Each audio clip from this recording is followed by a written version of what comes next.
Thank Aspen Ideas for this great panel, this amazing lineup. Thanks for all of you to coming out in the evening. And thank you, Garrett Graff, for leading us. Garrett's been a friend for a long time and is one of the great young journalists. And so it's great to be in his space. We're honored to have with us two people who, when I need to get smarter, not smart, but smarter on China, among the people that I consult. Amy Selico is co-leader of the China practice at the Albright Stonebridge Group. She has more than 20 years of experience working China issues, has lived in Beijing and Shanghai as a diplomat, and is a veteran of both the Clinton and the Bush 43 administrations. You don't get a lot of people who can say both, so that's a treat. And a lot of you know Ambassador Mike Froman, who now is Vice President and President of Strategic Growth for MasterCard. He's not just a fellow at the Council on Foreign Relations, a distinguished fellow. The more distinguished you are, the less work you have to do. He was President Obama's U.S. trade representative, and he is an alumnus of Citigroup and the Clinton White House and Treasury Department. So we'll start with the news. You could put up the Wolf Blitzer breaking news banner at this moment. President Trump is in Osaka, Japan at the G20, making friends, influencing people.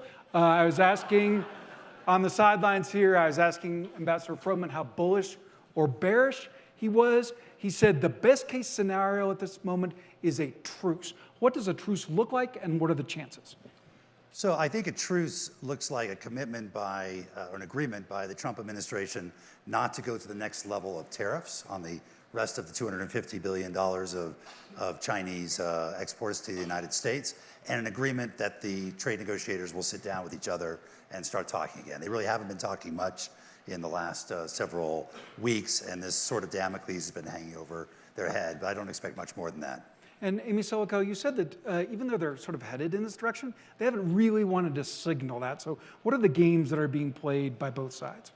Well, I think from Beijing's perspective, what they really want is some progress on Huawei. And so showing up in Japan, they know that President Trump wants a deal but doesn't want to characterize himself as being so anxious. And on the Chinese side, they acknowledge that their economy is slowing and that certainly this trade war hurts. I think they've been, Xi Jinping, since he's been in Osaka, has been trying to make friends and influence people as well, very much so that the U.S. side doesn't have quite so much leverage over the Chinese here. The Wall Street Journal had a story that included Bob Davis, who obviously is very well plugged in to these issues, basically with the demands of Beijing. How unusual is that, and what has been the outcome of there being essentially like terms of engagement?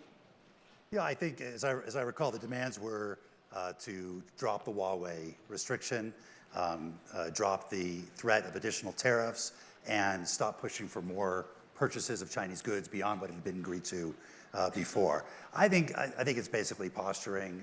Each side lays out what they want to lay down markers on, but I don't think anyone, I think if they reach a truce without anything more than that, they will have deemed it a success. Okay, so let's pull back the camera. I'm putting aside what happens at the G20, this relationship is going to matter for as long as either one of these leaders is in office.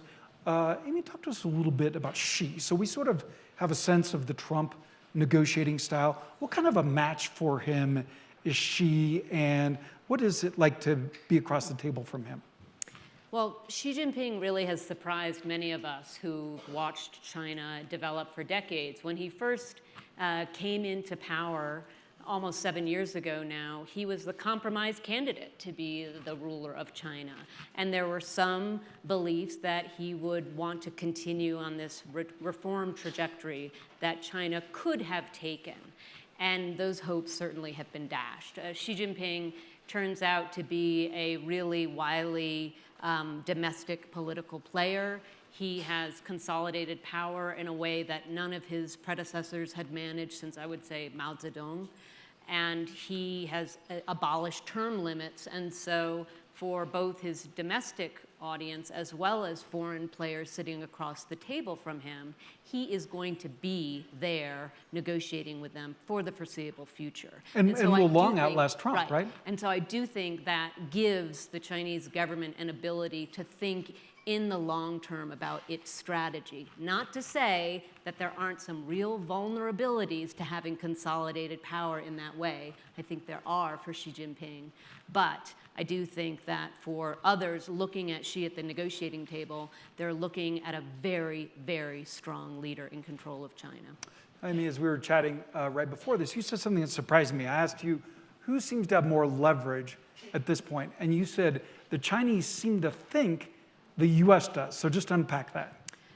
Well, certainly the Trump administration has effectively brought the Chinese government to the negotiating table. I don't know that that's going to effectively solve any problems for us, but certainly the Chinese feel quite vulnerable because of the tariffs and because of that compounded with a slowing Chinese economy.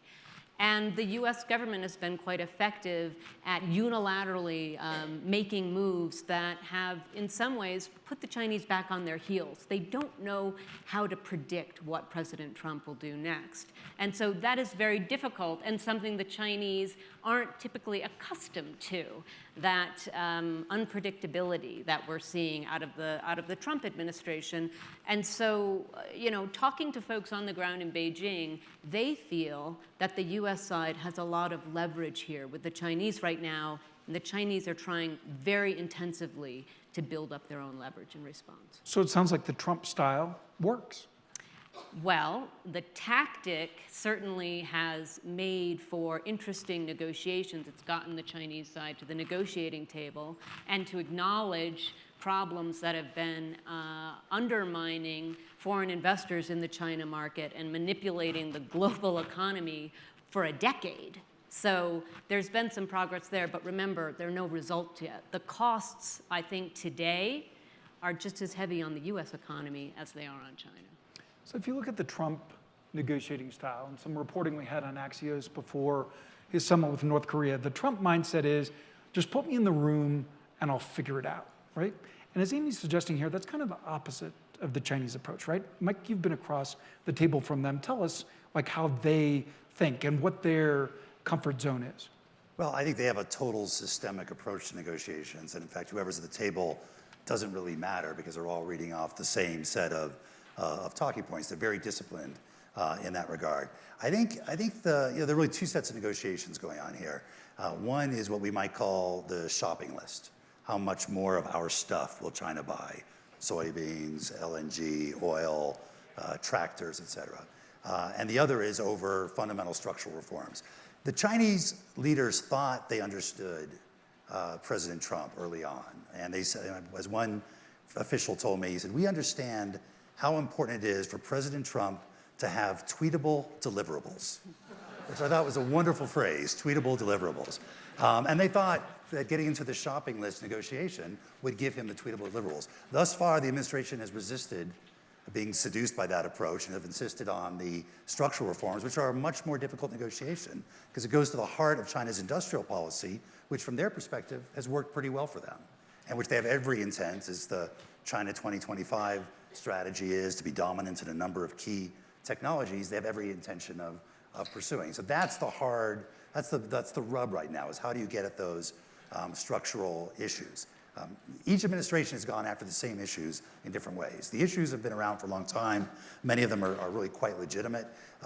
Some of us went after some combination of carrots and sticks, and I think this administration has sort of taken a slightly different approach of sort of sticks and kicks. But either way, the point is that the Trump administration has been effective, I think, through the use and threat of tariffs of getting China to the table. Now the question is, can they translate that leverage into an actual agreement? And that's a much harder effort and requires a lot more diplomatic nuance. So for those of you who are tweeting, I will say that sticks and kicks is the most efficient expression of the Trump doctrine I've yet heard. So, Amy, when your clients at the Albright Stonebridge Group are asking you about China, what worries them or what are they curious about? Like what What are the big unknowns for American firms and American operators in China? So most of my clients are corporate clients, and they've been in the China market for a long time. But I also serve American universities, nonprofits who are trying to change Chinese policy, whether it's about illegal trafficking of animals, wildlife trafficking, trying to expand their university presence on the ground. All of my clients, whether they're American, European, other Asian clients operating in China, want to understand, are there more opportunities for them in China going forward? Or in fact, is the Chinese government going to continue to reform its economy by closing it off to foreign participation in the market? And that is different across different sectors. So some of my clients see real opportunity. Of course, China is going to become the largest consumer market in the world this year. It is a huge opportunity for so many of my clients. But depending on the sector, the opportunities are increasing because there's this growing consumer class, massive middle class, larger than the population of the United States.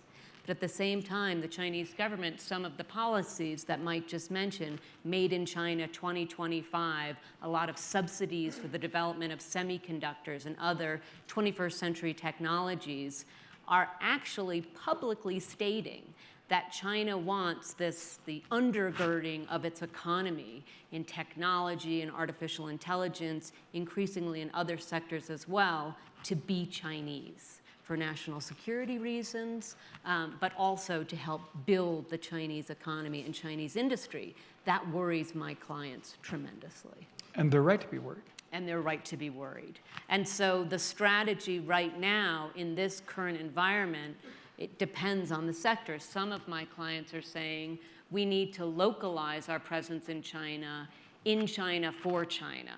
Some of my clients who are manufacturing for global sales are saying we've got to extricate ourselves from the China market because the global supply chain is being interrupted by Chinese action and American action, the use of tariffs. And then other clients are saying we have to wait and see what happens between the United States and China. Is there a truce that's going to allow the United States, universities, nonprofits, companies to continue to grow in China, or are those trends going to be lessened? So that's super interesting that this year is the tipping point that China becomes the world's largest consumer market.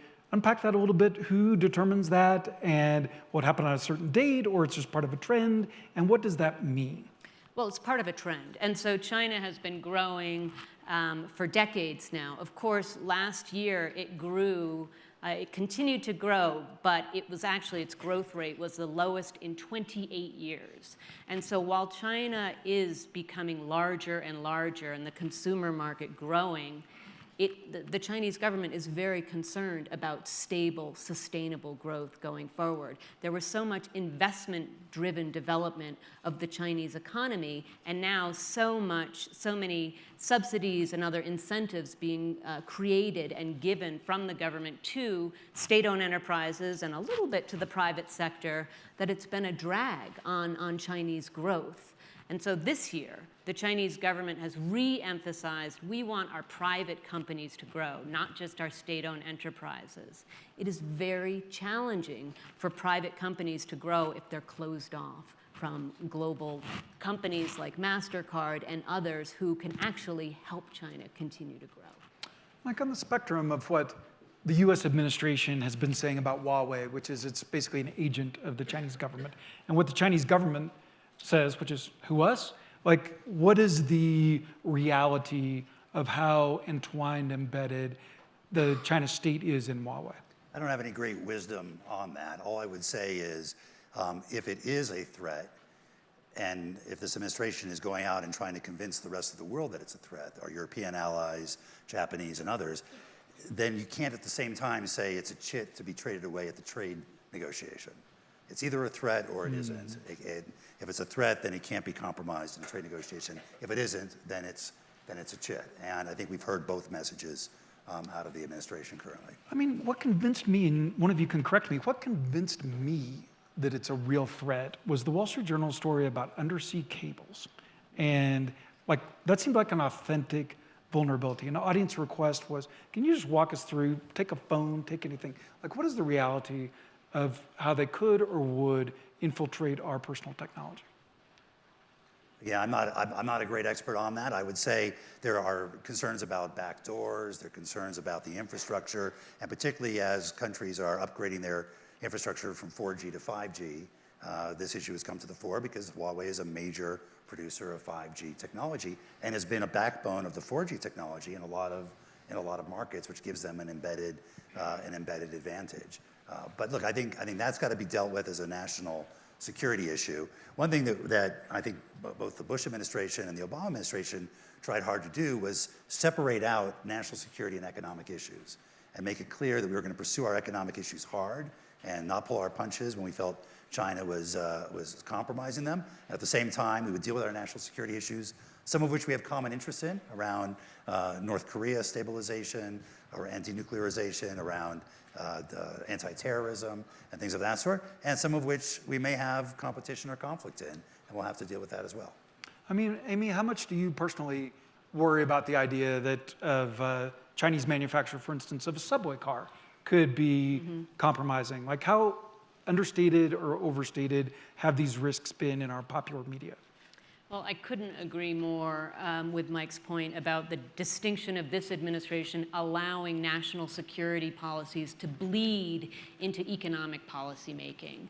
It makes it so difficult to actually distinguish what is a legitimate threat and what isn't. And so there is a proliferation of talk about Chinese threats. For example, having Chinese companies building our subway systems across the United States, so much so that the National Defense Authorization Act actually has a provision in there, it hasn't been passed yet, but put forward saying the US government should not allow the Chinese state-owned railway company to sell to our subway systems across the United States for national security concerns.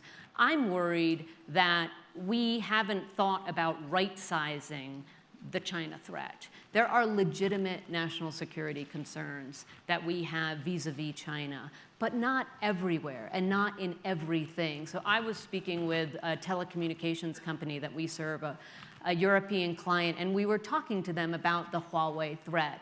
And the point that executive made was, of course, there are vulnerabilities there, but there are so many more vulnerabilities through software. So we can't just say if Huawei weren't involved in 5G networks through its hardware, that there would be no threat from the Chinese government. We do have to think about these threats, but in this administration, the US government is talking about national security issues in our economic policy making as well. And so that's something the Chinese government has been doing for years and years. I don't think it's behavior we should be emulating if we're trying to actually right-size this threat and then work together with allies to actually stand up to it. Mike, whether it's a truce or whether there's a deal, what are the long-range implications of this 6-week standoff we've had and the current posture between the two sides? I think it's a great question because I think even if there's a truce this weekend or a deal 3 months from now, we're all hoping there is, but it doesn't really solve the fundamental issue, and that is that we have a fundamental challenge of the world's second largest economy and someday the world's first largest economy, integrating it into the international system if it continues to play by a fundamentally different set of rules.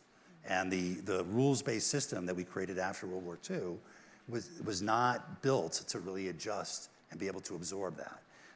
I think it's interesting. I think China had a very disciplined approach of pursuing its national interests, narrowly defined, and relying on the US and Europe and others to maintain the health and welfare of the international system from which they have benefited enormously, the open trading system. What's interesting about where we are now is we always expected China to become more like us by integrating them into the system, that they would become more westernized or adopt a more international set of rules. Instead, we're becoming more Chinese in that we're pursuing our national interests narrowly defined and are less willing than we have been in the past to pay the costs of the rules-based multilateral system from which we also benefit enormously. And the question is, can the world handle two Chinas, two countries with China's approach? Because somebody needs to maintain the health and welfare of the system, or we're going to be in a very different sort of world. And I'm not convinced that Japan or Canada or the EU, with all of its internal issues, will be able to substitute themselves for the US and the role that we've traditionally played in the post-World War II period. And Mike, you had an op-ed in the Washington Post a couple of months ago about what President Trump has to build on in making a deal, part of the work of you and your colleagues. But there's no indication that's occurring, right? Well, look, I think, and I've said before, I think the decision to pull out of the Trans-Pacific Partnership in retrospect will be seen as one of the most significant strategic blunders in recent American history. I think it's interesting that the other 11 countries have moved ahead with TPP, that other countries are seeking to join, that if you look at the new USMCA, it's about 85% based on TPP.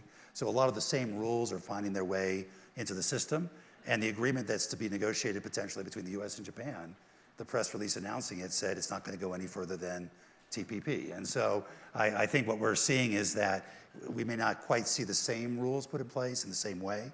We've lost a lot of the strategic advantage vis-a-vis China in the region that TPP would have given us, but the fundamental underlying disciplines may find their way into the international system. And even the issues that are currently being negotiated, like forced technology transfer, intellectual property rights enforcement, subsidies of state-owned enterprises, those issues we negotiated in something called a bilateral investment treaty with China, which was about 90% done when we left office. Of course, we thought we would just leave it for President Hillary Clinton to finish, which shows how good our political acumen was. But I'm hopeful that this administration at least pockets what we secured there and is able to build upon that. Amy, 2 nights ago over at the Jerome, you were part of the Aspen Ideas Festival watch party for round 1 of the Democratic debate. And what Chuck Todd asked them, the biggest geopolitical threat to the United States, 4 of the 10 singled out China. The others were Russia, nuclear war, and Donald Trump. And climate change. Climate was the most, yeah. The fact that 4 of them picked China, is that under or over what it should be or what you thought it would be? Well, I appreciated that at least one of the individuals said, let's not call it a threat, let's call it a challenge, because it certainly is going to be the fundamental challenge for the United States in this century, getting this relationship right. A relationship that 40 years into normalization is at the lowest point since 1979. And so this is a relationship that could get worse, but it does have the opportunity to get better if, again, in the United States and in Beijing, we can rediscover some of the common interests that we share. And then I would say in the United States, if we could follow on what the Obama administration did and try to rebuild our presence in the Asia Pacific, work with our allies to more effectively pressure China. Of course, China wants to be a rules maker, not a rules taker in the 21st century. It's a global superpower in the making. But I think we could more effectively move the needle with China if we were working with our partners, like-minded partners and allies, rather than punishing them for national security-based concerns the United States has as well. I think this is a really important point because, again, whether we have an agreement this year with China that takes some of the tension out of the system, we are in a long-term, competitive, cooperative, conflictual relationship with them, depending on the day and the particular issue. And ultimately, to succeed in having influence over China, we need to have the support of the international community. It can't just be us. It's got to be our allies, and not just our traditional allies, major emerging economies who are worried about the same kind of distortive effect that some of China's policies have. And so China, I think, has the view that they can just outweigh the Trump administration, whether it's 2 years or 6 years. If this is going to be a multi-decade challenge, to use his words, then I think we've got to go into it, and I hate to use the comparison, somewhat like we did in the Cold War, having built an international coalition that stands with us and has constancy in its approach. And Amy, you mentioned earlier, alluded to the fact that China thinks very explicitly in terms of 2030, 2050. The US, of course, barely thinks past 2021 or at the most 2025. How big a problem is that? Well, I do think, just following up on what Ambassador Froman said, the China challenge, and in some circles, the China threat, is a bipartisan issue in Washington, D.C. This is not something that a new administration is going to say, oh, we can go back to status quo ante. And so the Chinese government are waking up to that reality, that waiting out the Trump administration isn't necessarily going to help them. And so they are proactively trying to develop other relationships to, in some ways, decrease its reliance on the United States. Because I do think there is this awakening that this period of constructive engagement that defined our relationship for so many years now is being replaced by some element of competition. We hope that that doesn't become enmity, but rivalry and competition is going to characterize this relationship going forward. The Chinese government certainly has a long-term view to achieving national rejuvenation by the 100-year anniversary of the People's Republic of China in 2049, and a lot of benchmarks in the meantime. But just again, China is not going to continue on a steady trajectory between now and 2049. They have many, many hurdles that they will face. And dealing with the United States, whether it's this administration or whoever succeeds it, is going to be one of the core challenges that China's going to have to face and adjust to.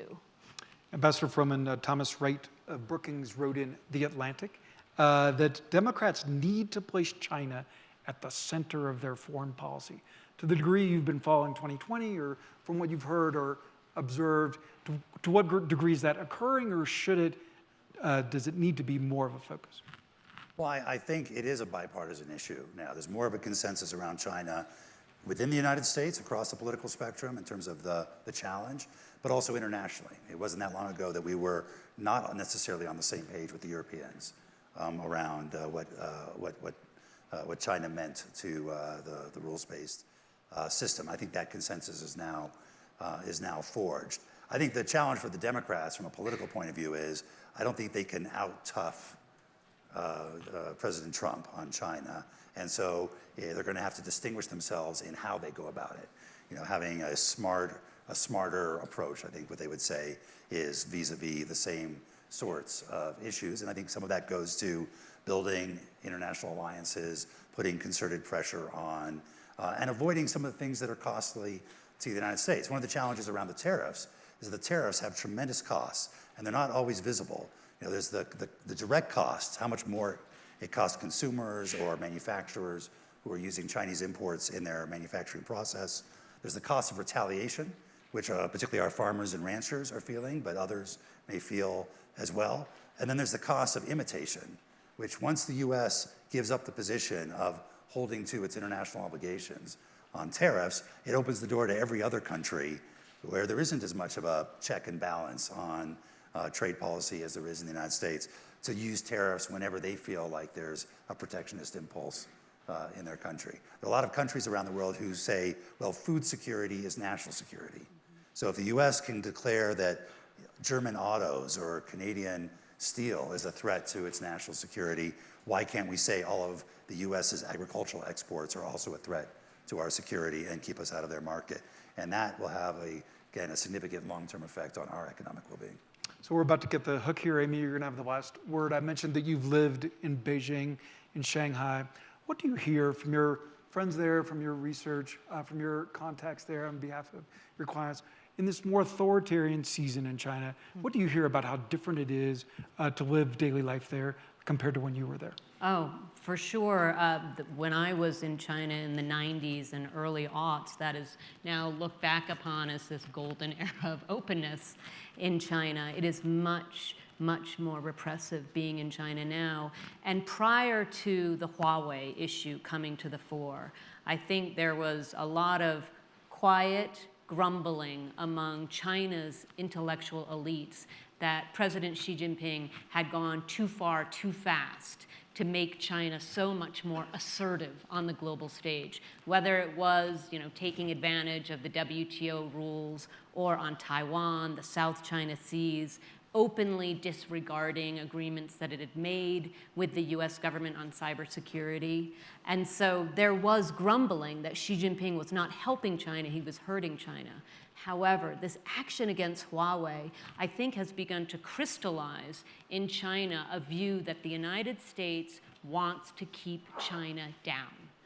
That our goal is not to compete with China, but to prevent China from becoming a competitor of the United States. That is a very, very dangerous trend for us finding a way forward to resume common interests. We thank the Aspen Ideas Festival. Thank you for coming. Thank our panelists, and we welcome back Garrett Graff. I wanted to have sort of the second phase of this conversation sort of focus in on these tech issues. And so I'm pleased to be joined by Elsa Cambia, who I've had the opportunity to get to know over the last 2 years, and is probably the person that I learned the most from listening to and reading on the issues of sort of Chinese military innovation and technical innovation. And we are particularly lucky to have her today. She is literally fresh off the plane from Beijing, and is turning around and heading back to Beijing after the Ideas Festival. And so while I learn a lot from you, I think one of the most interesting things that we can say about you also is that the Chinese military also reads you and studies you very carefully and what your observations are. So I'm glad that we have the opportunity of your insight today to help us understand these big geopolitical issues. Thank you. Very glad to be here. So let me start with sort of picking up one of the themes that Amy Selico and Ambassador Froman were talking about, which is you also are sort of very vocal in trying to make sure that we don't frame this as a race with China, either technologically or economically or militarily. And I'm curious if you could sort of give us some sense of how you think about this from the big picture frame of the technological challenge that China poses to the United States. Sure. So I think we've seen a striking recalibration of American assessments of China's potential and capabilities and innovation in the past couple of years. I suppose I'm old enough to remember when there was a lot of dismissal of the prospects of original and independent innovation coming out of China. It was not that long ago. There was a lot of skepticism and much more of a focus on issues of IP theft and tech transfer relative to cutting-edge technological developments. And now I think there's sort of a recognition, and belatedly and rightly so, that China is increasingly emerging as a powerhouse and would-be superpower in some of the realms of science and technology that could catalyze the fourth industrial revolution and really, I think, transform the future of our economies and societies and militaries.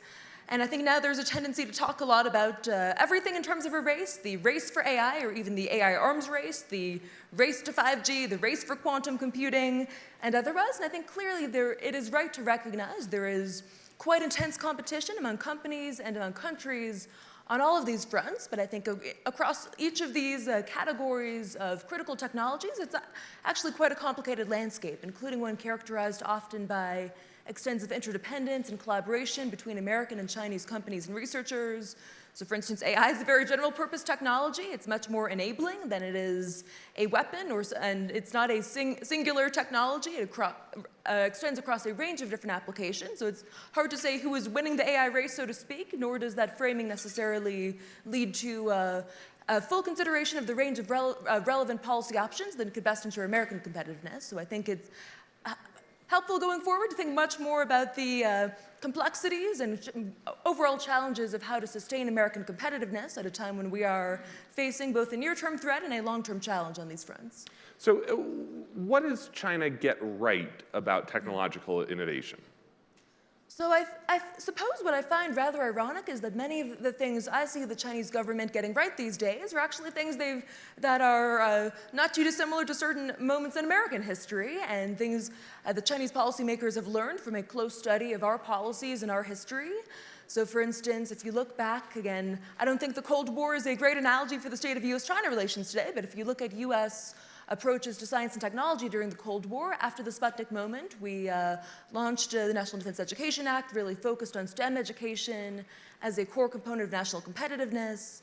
We massively increased funding for research and development and really concentrated on science as a core component of that competition in the space race and otherwise.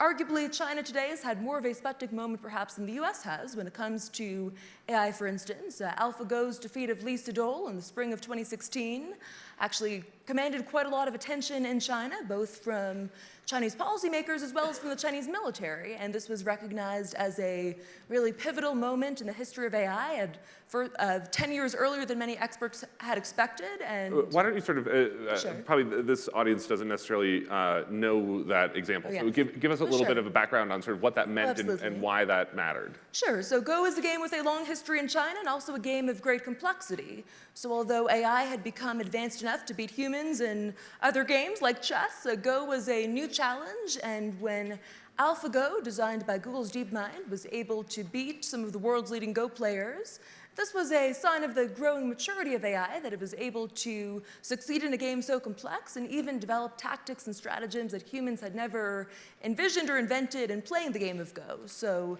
to Chinese policymakers at the time, this was very much a wake-up call as to the rapid advances in AI technology, in which many American and international companies were at the forefront. And to the Chinese military, this was actually a sign that AI could have great potential in tactics, strategies, command decision-making, and that, along with actually a US plan for AI R&D that was launched in 2016 that actually was more widely read in Beijing than in Washington, arguably.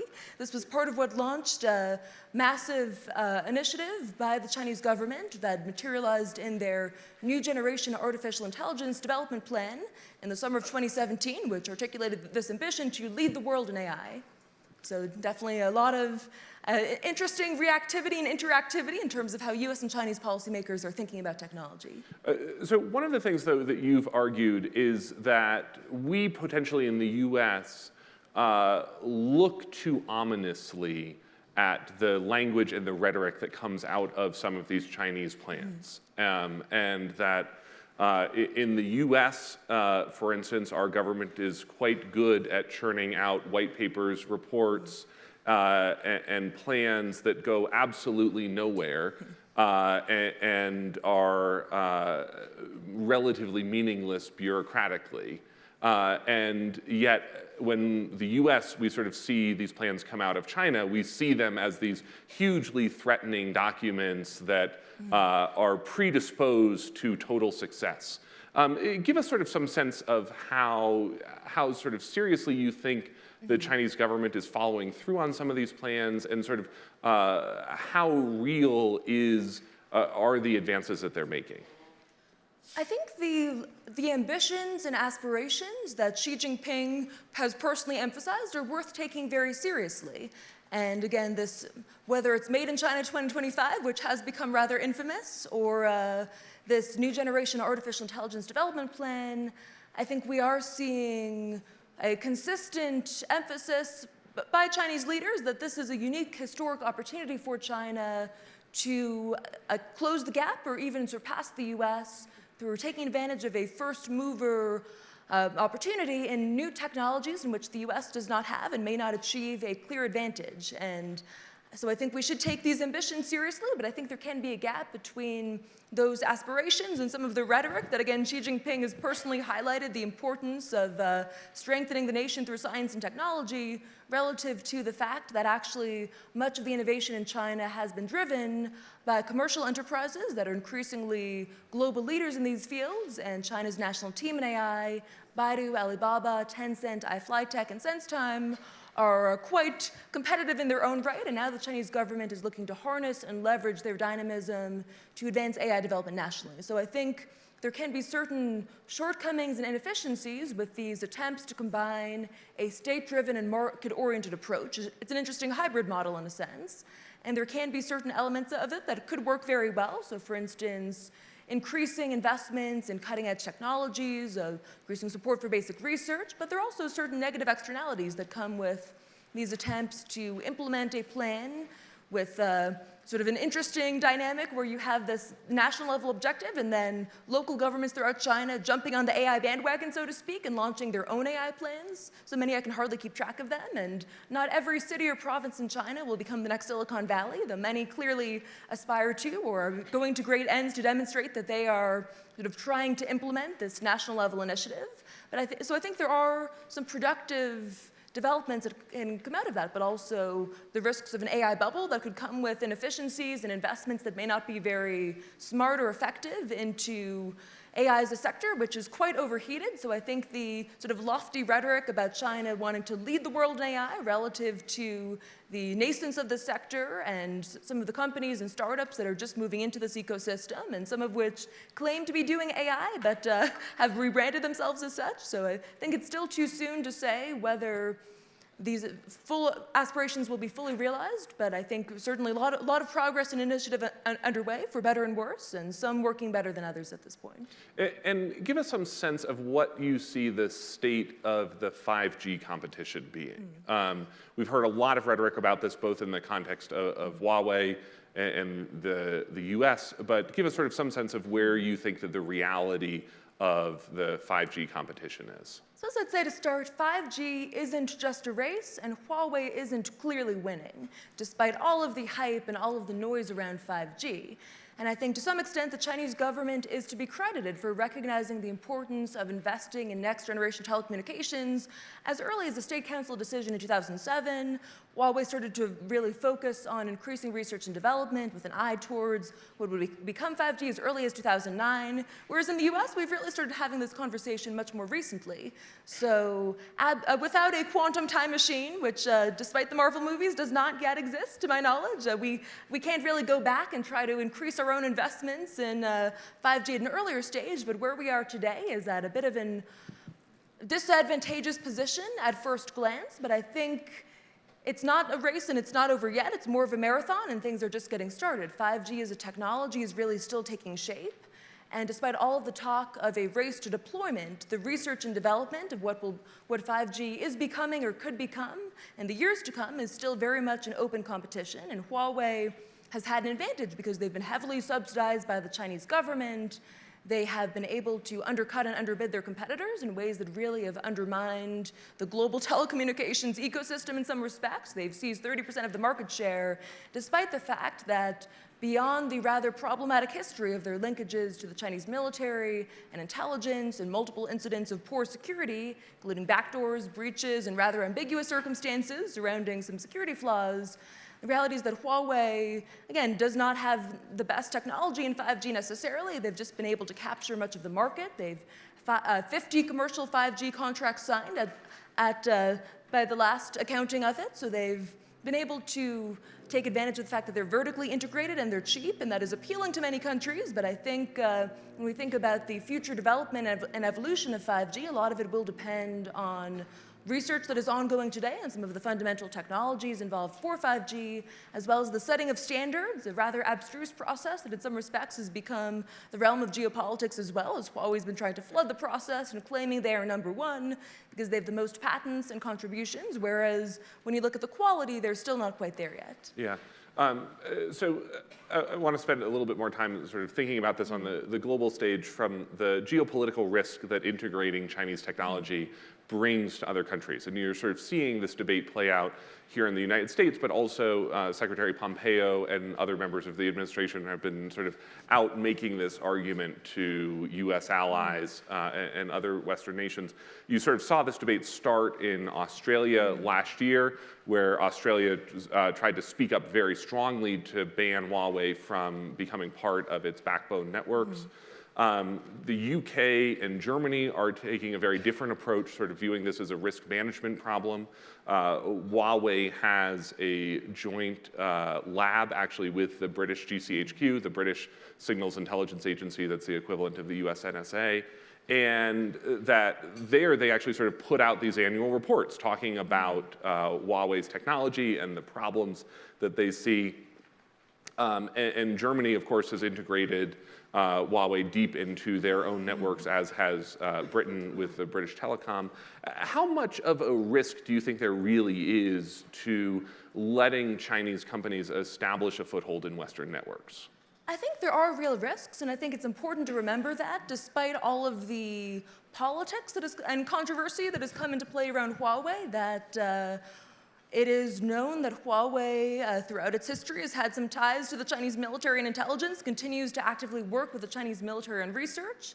But I think beyond the specifics of... But for instance, how different is that from Verizon? I mean, if we're looking at US companies, I mean, could you say the same thing, could China be saying the same thing about Verizon's technology or AT&T's technology working with the US government? So I think what is distinct about Huawei and about China's lack of a rule of law system is that there is not a lot of transparency. So for instance, Huawei's founder Ren Zhengfei claimed that the company had no research or no collaboration with the Chinese military whatsoever. He had said that publicly in an interview, which is clearly not the case, and there's an open track record of publications that indicate otherwise, not to mention various allegations of ways in which Huawei's products have either had poor security or what are either bugs or backdoors that can be exploited. So I think beyond the litany of particular incidents, from a major data breach of the African Union headquarters, to which there's a linkage to Huawei, to more recent accounts and allegations, the reality is that Huawei as a Chinese company is operating within a system where they could be required by law to support and cooperate with national intelligence work. And China's national intelligence law, which was released in 2017, says that quite explicitly. And that's become a matter of some controversy, and Huawei has claimed that they would not follow the law of their own government on some of these fronts. And I think the question has also been, how much would the law matter when these are authorities that the Chinese intelligence organizations had already? But I think it is clear that the relationship between China's party state and tech companies is complicated and often quite opaque, from the fact that technology companies in China are required to have party secretaries and party committees whose role within those organizations is not always all that clearly specified, as well as the fact that a number of Chinese laws, again, the cybersecurity law, the national intelligence law, do appear to have these rather expansive authorities with somewhat opaque requirements as to what Chinese companies could be called upon to do. And I've had some candid and productive conversations with Chinese scholars of the law who have not quite been able to clarify those issues. And I think there is a level of uncertainty as to what Huawei or any Chinese company is subject to both the laws that exist and extrajudicial mechanisms through which the party state could compel their cooperation. It's a very different ecosystem and relationship, and I think that does create systemic concerns that go beyond the character or the history and track record of any particular company. And in cases like the UK, where there has been an attempt to balance those risks, the latest report on Huawei was very scathing as to their track record on security. So I think different countries will have different approaches to how they think about wanting to balance and mitigate those risks. But I think when we're talking about 5G, it's critical infrastructure. It's not just faster 4G. It's really will provide a level of speed and connectivity that could become really fundamental to our societies and economies, from self-driving cars to medicine. And I think that does pose a unique level of threat or the potential for either exploitation or outright disruption that does result in very specific concerns that I think do justify the decision that Australia has made and that the United States has made in deciding not to want a company like Huawei in their critical infrastructure. So one of the things that's interesting, I think, about this sort of 5G leap and the challenge that Huawei provides around the world is that the US, of course, doesn't have a domestic competitor on 5G at all. There's no US company that is developing sort of equivalent base stations, and most of the alternatives globally are Nokia and Ericsson in terms of 5G. But then again, the US actually didn't have a 4G base station manufacturer either. This is sort of a realm of manufacturing that the US just really hasn't participated in since Alcatel-Lucent went away. And I'm curious whether you think, from sort of looking at China, what should the US be doing differently in the way that we are sort of thinking about developing next generation technologies? I think first and foremost, we need to invest in research in American companies and universities, and we need to invest in building up this infrastructure to enable that connectivity while closing the digital divide going forward. And I think there's a lot that can and should be done in US policy. The Trump administration is to be credited for recognizing the significance of 5G and starting to think about policy options, such as the 5G fast plan to facilitate deployment. But at the same time, for those reasons, an approach of America first in 5G does not work and does not make much sense insofar as we need to think about how we work towards a more healthy ecosystem for 5G and one that changes the rules of a game in which Huawei is currently winning by virtue of trying to achieve a monopoly or dominance in this industry. And there are a number of American companies that are doing quite innovative and cutting-edge work on some of the foundational technologies for 5G. But until there are really attempts to change the ecosystem and, for instance, move towards more open architectures rather than one in which Huawei is vertically integrated and locked in, and until there are attempts to really start to, again, sustain investment, focus on our own infrastructure, I think we're going to be, so far a lot of the policy response has been very reactive and targeted against Huawei. I think there's much more the US can and should be doing to think proactively about how do we promote alternatives to Huawei and ones that draw upon the various strengths of a number of different companies in the space that do have their own potential advantages, but are right now struggling to compete with a powerhouse that is supported to the tune of billions and billions by state subsidies, and it's not been a fair fight, but I think it's, again, a marathon that's getting started as the standards and technologies continue to evolve, so I think there's still opportunities for positive policy interventions. So the last question I wanted to ask you before we bring up our previous panelists and sort of get into a bigger, deeper conversation about this is you've argued that, that we sort of tend to overstate the threat of sort of this,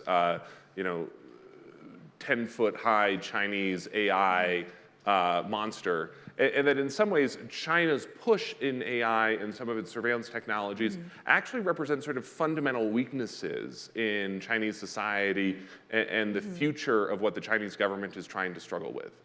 I think the Chinese government is taking a very techno-utilitarian approach to how they think about AI at a time when the Chinese economy is slowing and Chinese policymakers are confronting societal challenges that are not readily resolved. And I think to some degree, if you look at China's plan for AI and how they intend to leverage AI to promote economic development at a time when growth is slowing, there's a hope that AI can increase productivity.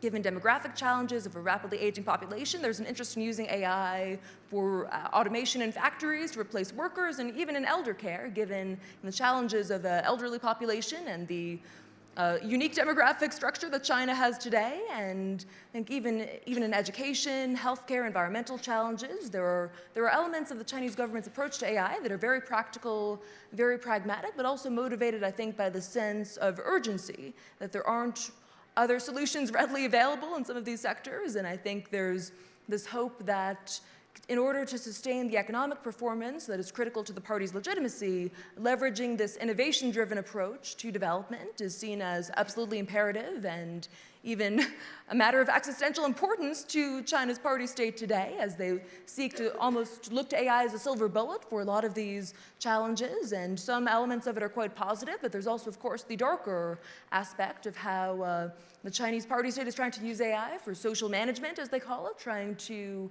leverage surveillance technologies to control a massive population, and often in ways that are quite coercive, as is the case in Xinjiang, where by some estimates over 1 million Chinese Uyghurs are in essentially concentration camps or euphemistically re-education. And some of these emerging technologies as applied to social control and surveillance are also at the heart of this coercive apparatus of the state and how it's trying to sustain power and to preempt any risks, including through very active and more sophisticated censorship online. So there are elements that are positive and productive and could improve the Chinese economy and society. There are also aspects of this agenda that are much more troubling, especially when we look at the ways in which this model and these applications are being actively exported globally by Chinese technology companies that have a net worth of billions because of the strong governmental demand for surveillance. Great.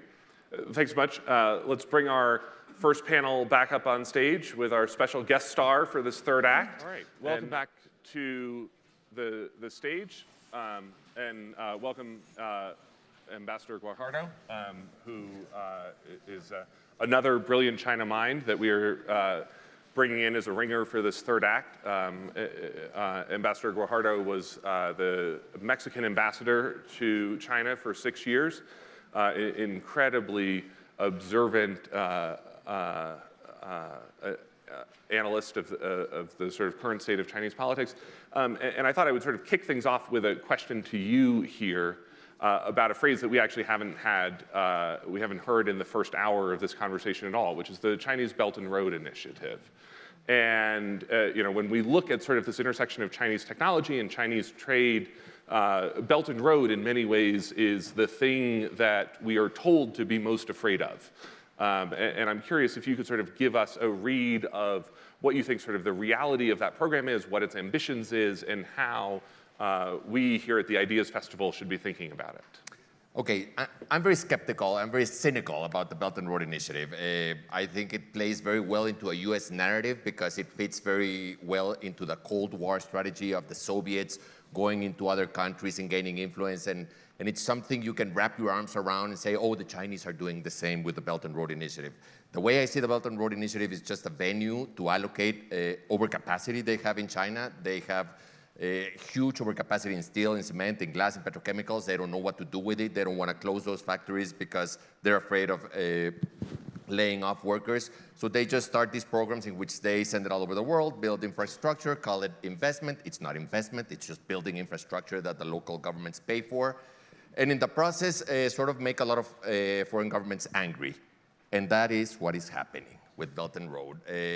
You see more and more that countries that sign on to Belt and Road Initiative end up having campaigns in which opposition candidates pretty much campaign on going against China and ending Chinese programs in their countries. That was a case in Malaysia, that was a case in Brazil. So even though the narrative in the United States that I see is that Belt and Road Initiative is a way for China to gain influence, I really don't see it. Mm-hmm. And Elsa, to sort of follow up on that with a question for you here, to fit that into the structure of sort of this Huawei debate, one of the things that you hear as a concern is this idea that what we will end up eventually, if Donald Trump is successful in sort of walling off Huawei from the West, Huawei actually has a very strong foothold in many developing countries. 40% of the world's population uses a Huawei product every day, although much of that comes in the form of cell phone antennas or base stations that they don't necessarily know that they're interacting with. How real of a threat do you think there is that what we will see of the currently global interconnected internet system sort of fork into sort of a Chinese internet network in Asia, Africa, Latin America, and an American one centered in the US and Western Europe?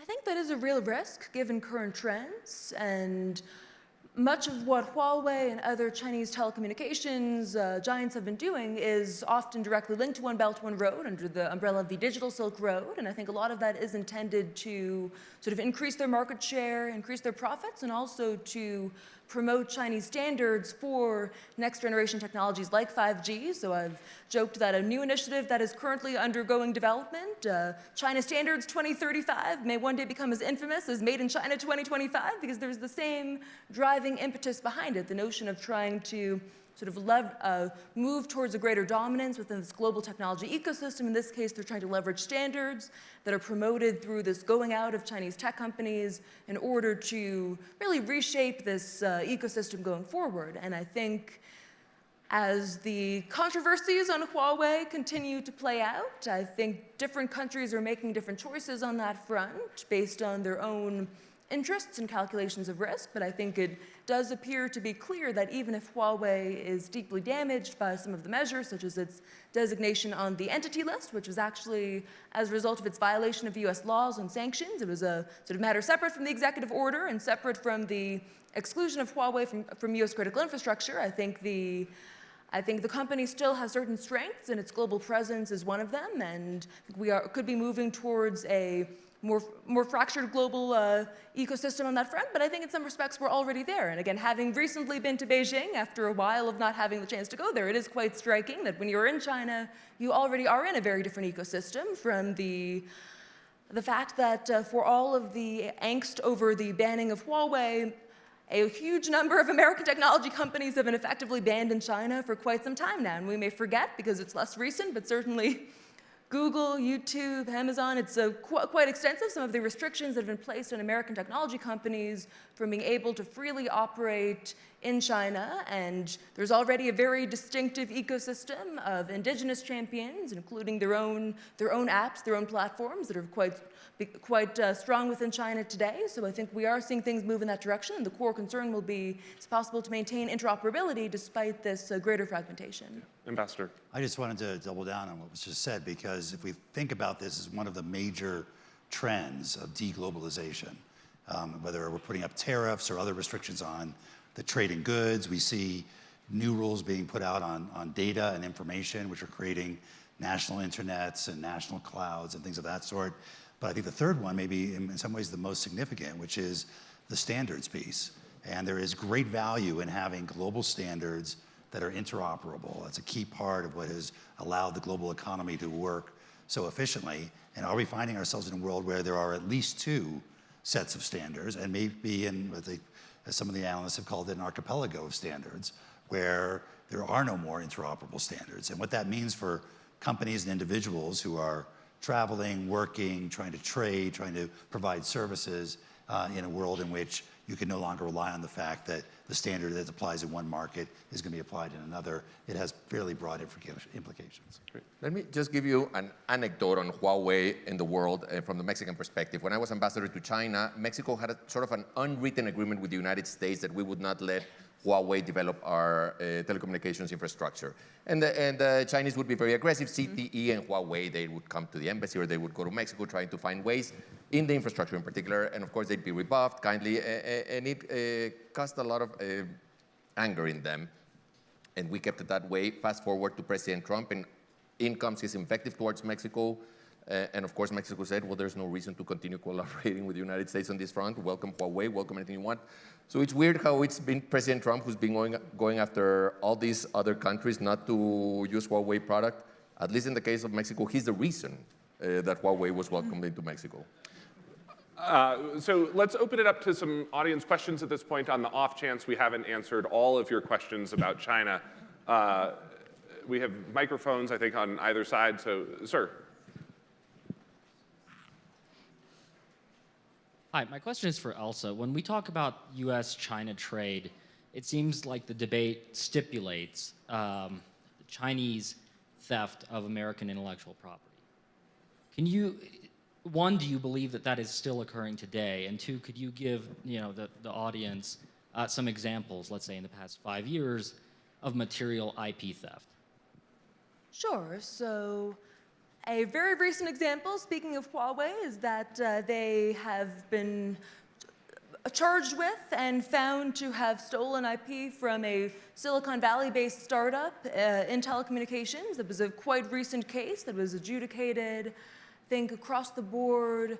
Chinese industrial espionage as a government-driven approach to trying to catch up has been quite pervasive. There have been a number of recent indictments launched by the Department of Justice under their China initiative that have looked at threat actors often linked to the Ministry of State Security going after US companies, quite extensive data theft, including, I believe Garmin was mentioned in some of the recent indictments. I think a number of examples in the defense space as well, from a recent data breach at a US Navy contractor that had targeted next-generation weapon systems. In some cases, tech transfer has also been actualized through very targeted acquisitions or mechanisms to access foreign technologies. This has been particularly prominent in semiconductors. That is a sector where China's industrial policies have not worked very well. There's been near constant, by some accounts, targeting of American and international semiconductor companies, both cyber espionage and often human espionage. And I think there's quite a number of cases that are public. Those are just a couple of recent examples. Happy to defer to colleagues on the panel if they have any particular particular anecdotes they want to bring up as well, but I think it is clear that China is quite capable as a cyber threat actor, and often that has been targeted against American companies. One issue has been that sometimes US companies don't want to go public about what they have experienced, including because they're still hoping to sustain access to the China market, and sometimes this sort of IP theft or tech transfer can occur through joint ventures that can be mutually beneficial, but in some cases can prove to be problematic. So I'd say I think China's attempts to catch up with the US have leveraged quite a range of tactics, some legal, some illegal, and in some cases, even academic collaborations have become a means for espionage as well, though that gets into often much more ambiguous territory.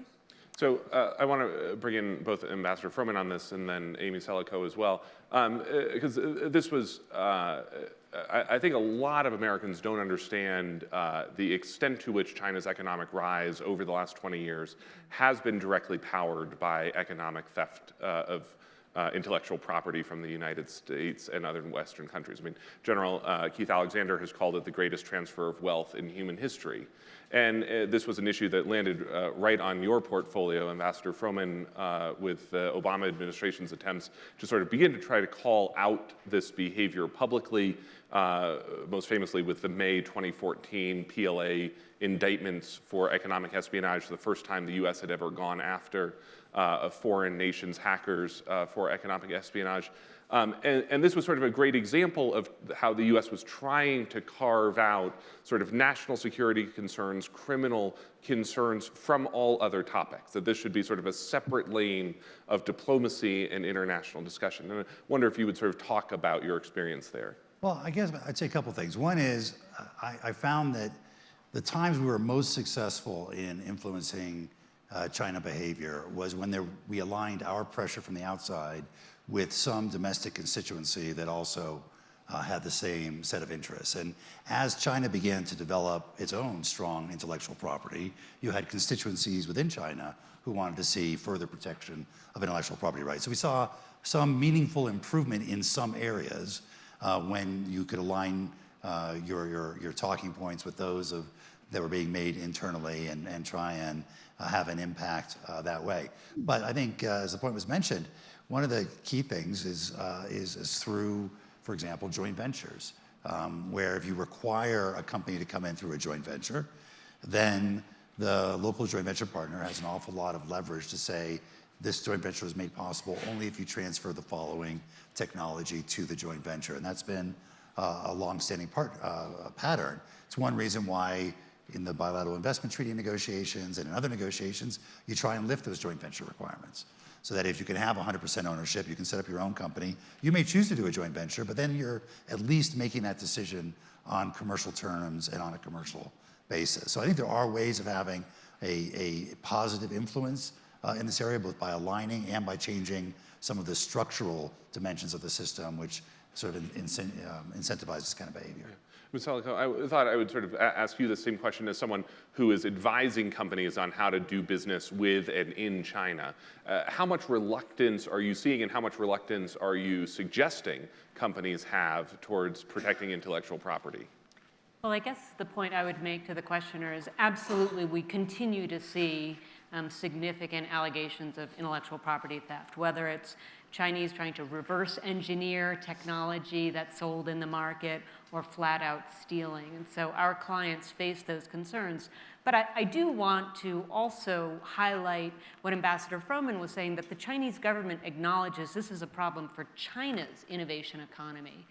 You know, the reason that many claim the negotiations between the US and China broke down in early May was because there was some reaction within the Chinese government against the US demand that China change laws in order to demonstrate that it was going to uphold this new trade agreement. But in fact, China has been changing laws. They just passed a foreign investment law, and they just passed a number of intellectual property-related laws, which I only say underscores the fact that the Chinese government acknowledges this is still a problem for China. It's a problem in the bilateral relationship, but it's a problem for China too. All right, right down here.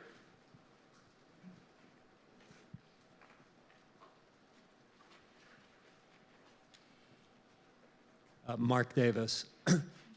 If things don't go well in the negotiations coming up, I think, tomorrow, and we enter into an escalating and protracted trade war, given the politics of both countries, which country blinks first?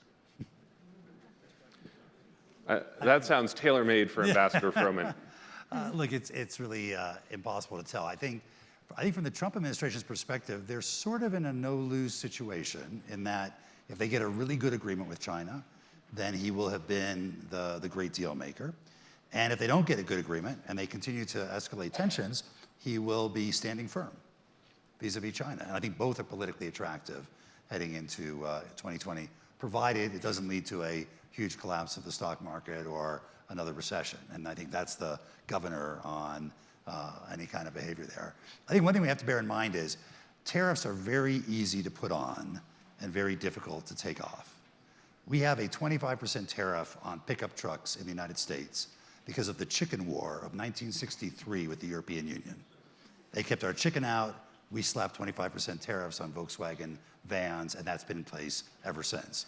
And when you have vested interests that then begin to build business models and have strong affinity for tariffs, it becomes much more difficult to take them off. And that's one of the things I worry about is the longer these tariffs are in place, whether it's on half of China's exports or on all of China's exports, the harder it will be to de-escalate over time. Ambassador Gordharder, do you concur with that assessment of how she is looking at this? Yes, I do concur. I also don't fully understand what a good deal is. What constitutes a good deal? I mean, is it a buying, an offer to buy more U.S. products? If that's what it wasn't worth this whole thing. If it's just a Chinese commitment, they've made them before. So I'd be skeptical of anything that's sold as a great deal. I'm sorry, are you saying that you think it's possible that Donald Trump has entered into a foreign policy crisis without necessarily understanding what his exit strategy is? I would never, ever, ever say that he would do such a thing, but You're still a diplomat. but honestly, yes, that's exactly what we're doing. Now, let me tell you something on the way I see, and that's sort of an outlier way of the way I see how he's approaching China. And I like it, Gareth, and I feel awful saying I like something that he does because I'm a Mexican, and that should explain how I feel about President Trump. Nevertheless, the way he started pushing back on the Chinese was something that I liked in the beginning. The way he started pushing back in several ways, and it was, I mean, Amy and a lot of my China-watching community friends in Washington will disagree, but something that I liked was that he had no China hands involved. So there was nobody the Chinese could go and appeal to, you know, the long-term relationship and so forth. It was just like, give me a deal. And the other things that the Chinese would weaponize to their advantage, North Korea, for instance, and then comes President Trump, oh, no, I'll just talk to Kim Jong-un. And the Chinese don't know what to do with that. And climate change, which was an issue in which they would hold back other trade concessions. Oh, no, I'm going to quit the Paris Agreement. Now, I don't agree with any of those things. I'm just saying it threw the Chinese off. And it certainly put the U.S. in a position to capitalize and extract a lot of gains. From there on, I'm not sure they had a strategy for, or a vision for what exactly was that they wanted, so that's why I'm now skeptical on what they will call a win. So Richard Haass, yesterday morning here at the Ideas Festival, was pressed into admitting that he thinks China might actually be supporting President Trump's re-election for 2020.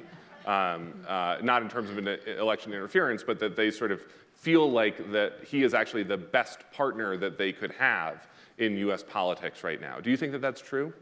Well, I think the reason that Richard Haass believed that is because if Donald Trump continues along the same path of weaponizing trade policy unilaterally, you know, our close friends and partners are going to say, we don't want to be part of this system.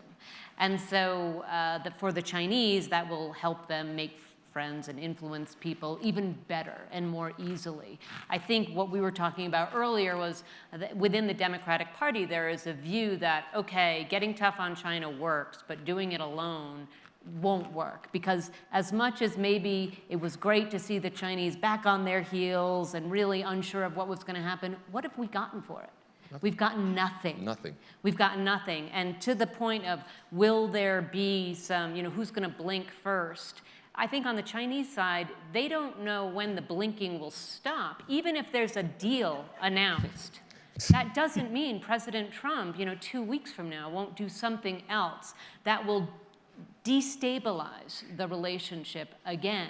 And so the Chinese are trying to do things like Xi Jinping going to North Korea for the first time so that he has some leverage in his pocket to say to the US president, okay, you want to make a deal with North Korea, you do need China's help on this, because I've been talking to Kim Jong-un. I mean, I do think President Xi is working very hard to get back in a place of more leverage with the United States. And to answer your question, yes, I think they see President Trump acting unilaterally is better for China than the alternative.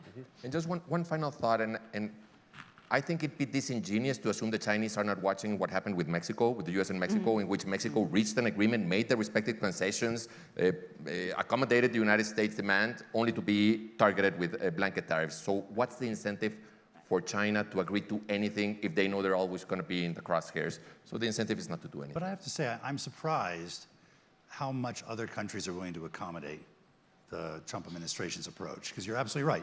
The Europeans said we'll never negotiate with the United States under the threat of tariffs, and then they got on the plane and flew to Washington to negotiate. Mexico agreed to USMCA, immediately imposed tariffs. Mexican government was immediately in Washington negotiating a new agreement on immigration. And even China, who've always said we'll never negotiate under the threat of tariffs. Here we go. We're continuing to negotiate. They're eager to get back to the table.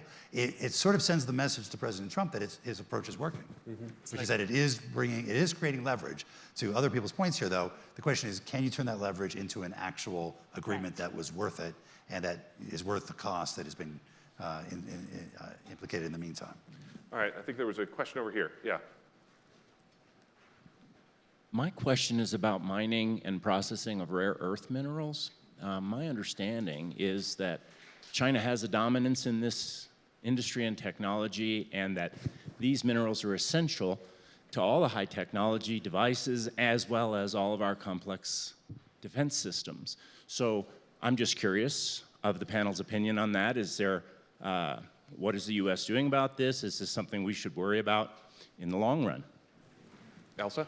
Sure, I think absolutely that could be a pressure point, and there's been concerted signaling from Chinese policymakers that they are considering using rare earths as an instrument, as a potential pain point, given that I believe at present China produces 90% of the world's rare earths, and 80% of rare earth exports to the US do come from China. I think that would be a rather drastic option that we may see rolled out, perhaps if the latest round of negotiations go off the rails. I think some of the negative externalities for China could be if other producers ramp up their own production, given that rare earths aren't exactly rare, despite the name, and there are other potential suppliers and alternatives going forward. But certainly, the Chinese government has been signaling that they do have this instrument, should they choose to use it, and they could impose some pain, at least in the near term. So that will be something to keep an eye out for going forward.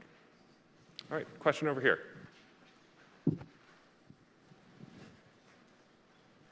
Excellent discussion. I appreciate it. You know, the title of this is US-China and the Future of the 21st Century, right? So I've got a simple question for anybody in the panel. Where will US-China be in 2030? Simple question. Well, Amy, I think we really do have two distinct possibilities.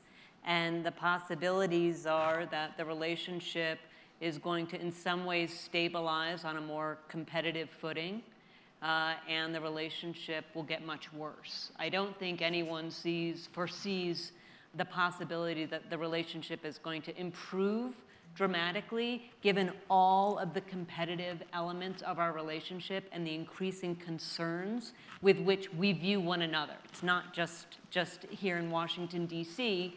that we're concerned about China. China also, again, the Huawei action that the U.S. took just reinforced within China the need for self-reliance, self-sufficiency, and discriminating against foreign investors in their market. And so there is the possibility the relationship could stabilize in this kind of competitive environment because there still are so many global issues which do require our two countries to cooperate, or there's a possibility where there could be a new Cold War that will force other countries to choose sides. And I think in that scenario, one I very much hope doesn't happen, the United States could be very disappointed in what some of those choices will be. If I may just add, and I don't know where the US or China will be in 2030, but I will leave you with a nugget to think when you think of China. The Chinese Communist Party has been in power for 70 years.